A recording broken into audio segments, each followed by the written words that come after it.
கிரீன்லாந்தை கைப்பற்றும் அமெரிக்க அரசு தலைவர் டொனால்ட் ட்ரம்பின் திட்டம் வலுவடையும் நிலையில் அமெரிக்க ராணுவ விமானங்கள் விரைவில் பறக்கவுள்ள செய்திகள் வெளியாகியுள்ளன.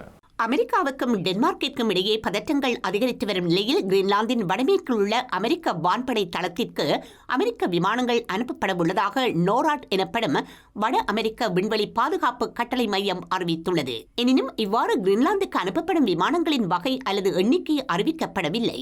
நேற்று மாலை டென்மார்க்கிலிருந்து மேலதிக துருப்புக்கள் கிரீன்லாந்தை சென்றடைந்த நிலையில் அங்கு அமெரிக்க ராணுவ விமானங்கள் விரைவில் பறக்கவுள்ள செய்திகள் வந்துள்ளன. இந்த நிலையில் கிரீன்லாந்து விடயத்தில் தனது கோரிக்கையை எதிர்க்கும் ஐரோப்பிய நாடுகள் மீது வரிகளை விதிக்கும் தனது திட்டம் 100% நடைமுறைப்படுத்தப்படும் என டொனால்ட் ட்ரம்ப் சூளுரைத்துள்ளார். இதற்கு மறுதலையாக ஐரோப்பிய நாடுகளும் நேட்டோவின் முடிவு குறித்த எச்சரிக்கையுடன் பதிலடி வழங்கியுள்ளன. ட்ரம்பின் இந்த நடவடிக்கைகளுக்கு பதிலளிக்கும் விதமாக வட அமெரிக்காவில் நடைபெறவிருக்கும் உலகக்கோப்பை கால்பந்து போட்டிகளை ஐரோப்பிய நாடுகள் புறக்கணிக்க வேண்டும் என்ற குரல்களும் எழுந்துள்ளன. இந்த நிலையில் டொனால்ட் ட்ரம்ப் நோர்வே பிரதமருக்கு அனுப்பிய ஒரு அசாதாரண செய்தியில் தனக்கு நோபல் பரிசு வழங்கப்படாததால் இனிமேல் கிரீன்லாந்தின் அமைதி குறித்து சிந்திக்க கடமைப்படவில்லை என குறிப்பிட்டுள்ளார்.